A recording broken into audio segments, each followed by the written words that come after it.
So a few weeks ago I saw this video by Air, the Team Fortress 2 technician, talking about installing and running Team Fortress 2 on an SD card. Now, the video was well made, I'll give him that. But I am going to top it. Somehow.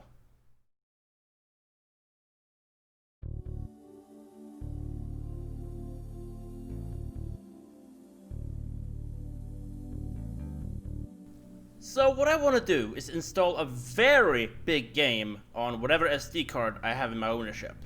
But there was a problem. My biggest SD card, which is 32 gigabytes, is currently used by my Raspberry Pi running the latest release of Raspberry Pi OS. And for that matter, the games I had in mind were well over 32 gigs. But luckily, there was a sale at the local technology shop, and one of those items on sale was a 200 gigabyte SD card with A1 rating for just 350 Swedish kronor. Adjusting for US currency, that would be approximately $42 and something cents. So I went down to town and purchased it at the shuttle company that had it in stock, and I went on from there.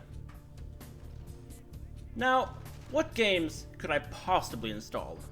Well, I have a massive collection of games that are just dying to be installed, so I picked out two to start off a bit small, to benchmark the SD card to make sure it actually will handle the games. Those are Black Mesa and Crysis 2 Maximum Edition. Let's get to work, shall we?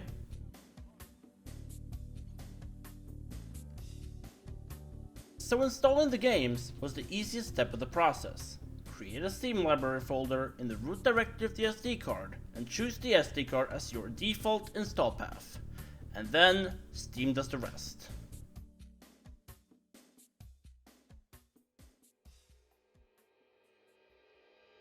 The tedious part was waiting.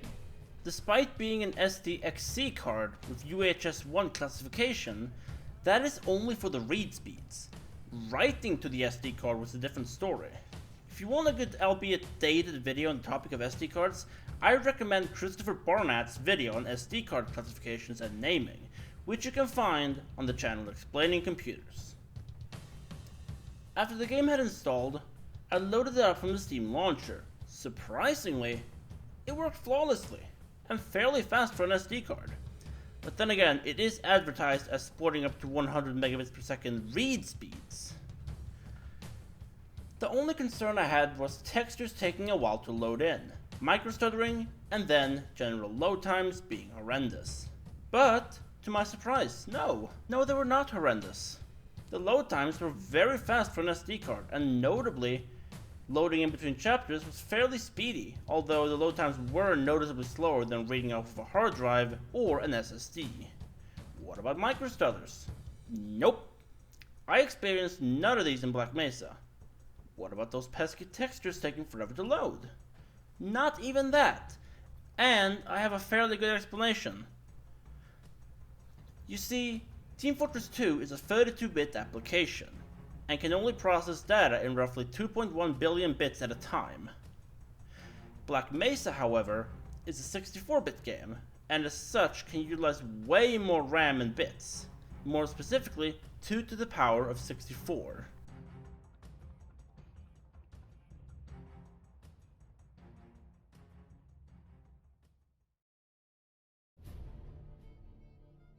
Next up, we have Crysis 2 Maximum Edition. This game makes very heavy use of tessellation, and it is also a 32-bit application on the Steam version, which should in theory hog the performance, right? Not by much. While yes, the combat did chug the frames per second down to an average of 40 and 45, the game still ran perfectly fine. I did have the occasional micro-stutter though, but they were not that common. Textures were on ultra, and as far as my 19-year-old eyes noticed, nothing was loading in for long or failing to load.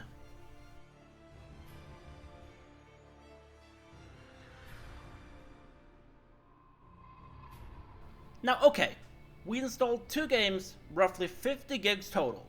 So what? Well, I did say I was going to one-up Air.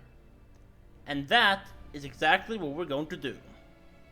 Enter Call of Duty Black Ops 3, a giant behemoth sitting at 101 gigabytes of unoptimized disaster. Can we make it run? Better yet, will it run?